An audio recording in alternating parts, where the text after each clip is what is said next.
नमस्कार दोस्तों, मैं Anand Kumar from Sydney Australia, originally from Patna Bihar. आप सबों के बीच में आज क्लाइमेट चेंज और इन्वायरमेंटल रिलेटेड टॉपिक पे बात करना चाहता हूँ। आप सबों ने इस टॉपिक के बारे में किसी न किसी माध्यम से, न्यूज़ के माध्यम से और पेपर के माध्यम से ये सुना ही होगा, क्योंकि ये बर्निंग टॉपिक है और हमेशा न्यूज़ में आते रहती है और इवन अखबारों में आते रहती है।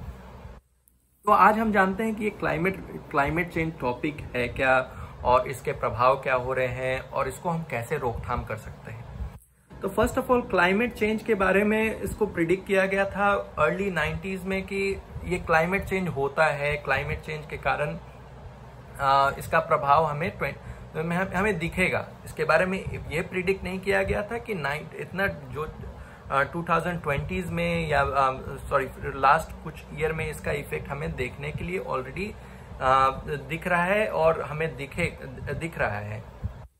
तो ये चीज हो गई कि इसका इफेक्ट ऑलरेडी स्टार्ट हो चुका है, क्लाइमेट चेंज का इफेक्ट। तो अब हम ये पूछ सकते हैं कि भाई इससे क्लाइमेट चेंज तो ठीक है हो रहा है, लेकिन हमें इससे इफेक्ट क्या पड़ता है, हमें क्या फर्क पड़ता है। तो इससे हमें डायरेक्टली या इनडायरेक्टली हम कह सकते हैं कि हमें तो प्रभाव पड़ता ही है। इसका जो सफरर है वो हम ही हैं, हम हैं, और हमारे साथ जो हमारे जो नेचर है वो भी है, वो भी जो हमारे जो बायोडाइवर्सिटी साइकिल है वो भी है। तो फर्स्ट ऑफ ऑल अगर हम देखें तो हमारा हेल्थ सिस्टम पे इसका सिग्निफिकेंट इम्पैक्ट पड़ता है। फर्स्ट ऑफ ऑल जब हम देखें कि आपका जो वाटर पोल्यूशन हो गया, आपका जो एयर पोल्यूशन हो गया, ये एयर पोल्यूशन के कारण जो अस्थमेटिक पेशेंट का इंक्रीज हो रहा है, जो लंग्स में जो प्रॉब्लम्स हैं, तो ये कहीं ना कहीं हमारे हेल्थ को इम्पैक्ट करता है, एयर पोल्यूशन। सेकेंडरी चीज, हमारा एग्रीकल्चर सिस्टम भी इस पे क्लाइमेट चेंज पे बहुत ही ज्यादा डिपेंडेंट है और इससे बहुत ज्यादा इफेक्ट पड़ता है। तो कैसे इफेक्ट पड़ता है, जैसे कि हमारा जो नॉर्थ ईस्ट पार्ट, अगर पर्टिकुलरली इंडिया की बात करें, इंडियन कंटेक्स्ट की बात करें, तो हमारा जो नॉर्थ ईस्ट पार्ट है वो हेविली डिपेंडेंट होते हैं मानसून पे। लेकिन अगर हमने कुछ दिनों में देखा होगा कि मानसून इतनी अनप्रेडिक्टेबल हो गई है, जहाँ हो रहा है तो मैसिव रेनफॉल हो रहा है, जहाँ है तो बहुत ज्यादा सुखाड़ है, जहाँ ड्राउट्स है, तो वहां प्रचुर, मतलब एक बैलेंस नहीं रहा। अब बैलेंस नहीं है कि मतलब कि कितना बारिश कहाँ होना है। तो इसके कारण हमारा एग्रीकल्चर में जो सस्टेनेबिलिटी थी वो अब खत्म होती जा रही है धीरे धीरे। और थर्ड चीज जो है, हमारा ह्यूमन एग्जिस्टेंस पे भी इसका फ्यूचर में बहुत बड़ा इम्पैक्ट पड़ने वाला है। और इसका एग्जांपल्स हम लोगों ने कुछ में रिसेंट जो क्लाइमेटीज हुई हैं उसमें देखा भी है। जैसे कि हमेशा जो फ्लड आते हैं, हमेशा जो ये वोल्केनो, ये जो स्टॉर्म्स हैं, तूफान आते हैं, तो इसका कहीं ना इससे क्या होता है, ये अपने साथ कितनी कैजुअलिटीज, कितने लोगों की जान चली जाती है इसमें। तो इससे ह्यूमन एग्जिस्टेंस पे भी खतरा है। अब बात हुई कि ऐसा, मतलब लास्ट में मैं अब बताना चाहता हूँ कि लास्ट में कुछ एग्जाम्पल्स में बताना चाहता हूँ कि ये जो क्लाइमेट चेंज के रीसेंट इम्पैक्ट्स, क्लाइमेट चेंज जो दर्शाता है। जैसे कि आर्टिक आइस का हमने नाम सुना होगा। उसमें जो आइस के जो माउंटेन्स थे वो उसका बहुत ही डिक्रीज हो रहे हैं। तो उसमें जो आइस थे वो मेल्ट हो रहे हैं। उसके कारण क्या है कि सी लेवल में इंक्रीज हो रहा है। सेकेंडरी चीज, अगर हम इंडियन कंटेक्स्ट की अगर हम बात करें तो हमने उत्तराखंड में जो बाढ़ देखी, जो मैसिव ये आया, तो इसका रीजन ये बताया गया ओवर टूरिज्म होने के कारण, मतलब नेचर के साथ छेड़छाड़ होना, तो उसके कारण भी उसका प्रभाव है। इवन जो मुंबई में रिसेंट फ्लड आते रहती है, जो आपको मतलब फैनी तूफान हुई, ये सब एक एग्जांपल्स है क्लाइमेट चेंज इफेक्ट के। और एक फॉरमोस्ट इसका हम लोगों ने हमेशा हर एक ईयर एक्सपीरियंस करते हैं। हर एक स्टेट, हर एक देश, हर एक रीजन इसका एक विटनेस करता है। आपको global rise in the temperature, मतलब टेम्परेचर राइज मतलब हमेशा आपने सुना होगा कि टेम्परेचर हमेशा नया साल का रिकॉर्ड तोड़ रहा है। इवन ठंड हो या गर्मी हो, दोनों में हमेशा नया साल का रिकॉर्ड तोड़ता है। रिसेंट इस 2020 में हमने सुना था कहीं कि राजस्थान में आपको टेम्परेचर जो है 50 डिग्री से क्रॉस कर गया। तो हम इमेजिन कर सकते हैं कि 50 डिग्री टेम्परेचर क्रॉस करने पे ह्यूमन सर्वाइवल पे इफेक्ट पड़ेगा, क्योंकि हमारा बॉडी हमारा बॉडी यूज टू नहीं है 50 डिग्रीज क्रॉस करने का। हमारा एग्रीकल्चर जो वे ऑफ एग्रीकल्चर जो मेथड है वो उस तरह का नहीं है कि हम 50 डिग्री टेम्परेचर को बेयर कर सकें। हमारा जो वाटर उसके होने के कारण और टेम्परेचर राइज होने के कारण हमारा वाटर स्केर्सिटी पे प्रभाव पड़ने वाला है। हमारा जो फ्लोरा एंड फना है उस पर भी प्रभाव पड़ने वाला है। हमारा जो वाइल्ड लाइफ है, जो एनिमल्स हैं, उन पे भी प्रभाव पड़ने वाला है। अब तो हमसे बहुत सारे जो हमारे सोशल मीडिया प्लेटफॉर्म से हमारे बहुत सारे क्वेश्चंस आते रहते हैं कि इसका जिम्मेवार कौन है। इसका जिम्मेवार कहीं ना कहीं हम हैं, गवर्नमेंट के साथ हम भी हैं, क्योंकि हमने इसको सीरियसली कभी लिया ही नहीं और एड्रेस ही नहीं किया। ठीक है, गवर्नमेंट ने जो करना था या किया या नहीं किया, उनका काम है पॉलिसीज बनाना, लेकिन कहीं ना कहीं उनके पॉलिसीज को अबाइड करना, उनको फॉलो करना, ये हमारा रिस्पॉन्सिबिलिटी बनता है।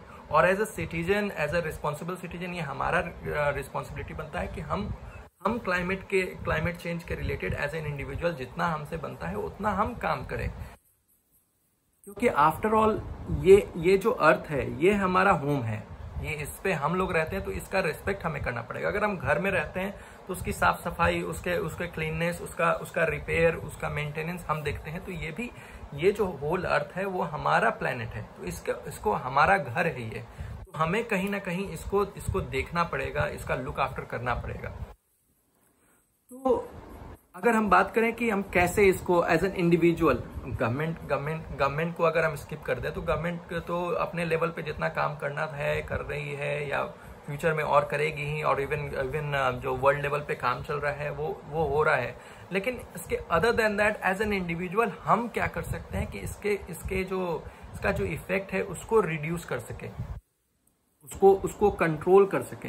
लेकिन इसको कंप्लीटली स्टॉप तो होने मतलब नामुमकिन है कि ये हो सकता है कंप्लीटली, क्योंकि ओवर द इयर्स हमने इतना डिप्लीशन किया है नेचुरल रिसोर्सेज का और आपको इन सब चीजों का, तो ये तो होने से रहा।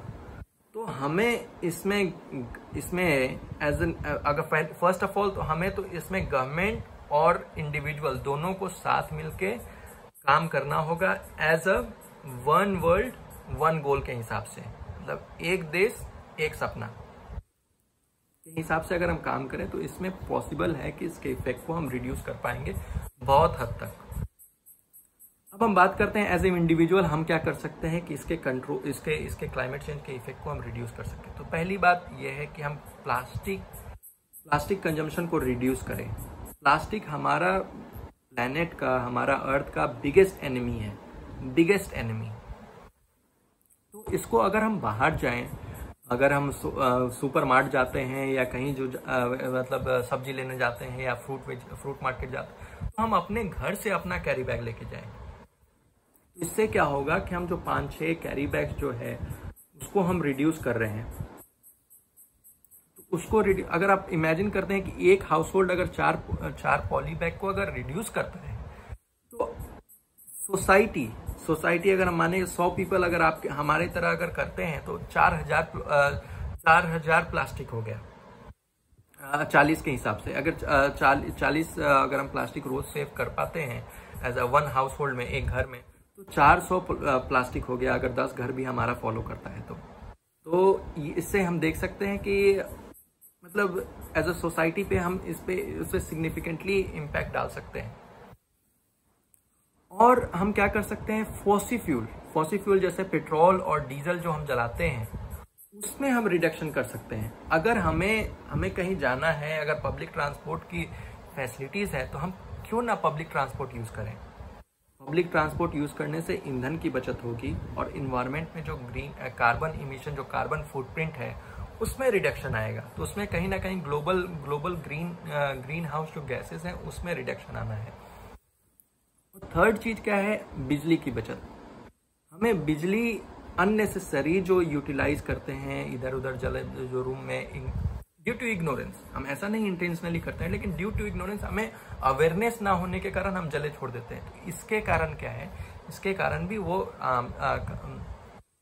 कहीं ना कहीं क्लाइमेट चेंज को इफेक्ट करता है, क्योंकि जो पावर कंपनियां हैं, जो इलेक्ट्रिसिटी कंपनियां हैं, वो अपने इलेक्ट्रिसिटी जनरेशन के लिए वो नेचुरल रिसोर्सेज जैसे कोल और डिफरेंट तरह के रिसोर्सेज को यूज करती हैं, तो इसको हम स्किप कर सकते हैं। थर्ड चीज और फोरमोस्ट और बेस्ट है और सभी कोई प्रैक्टिस कर सकते हैं और जहां पे भी उनके पास जगह है, ट्री प्लांटेशन।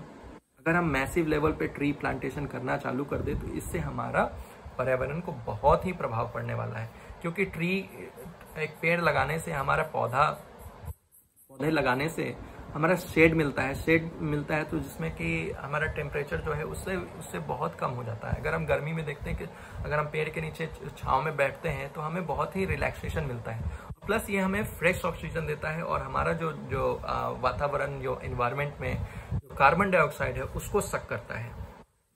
ये बेनिफिट हो गया। और सेकेंडरी चीज मुझे जहाँ तक लगता है कि ये तो प्रैक्टिस हमें डेफिनेटली ही करना चाहिए, जो कि इसके कारण सोसाइटियल रिफॉर्म्स डेफिनेटली आने वाला है। अगर हम एजुकेट करें अपने सोसाइटी में, अपने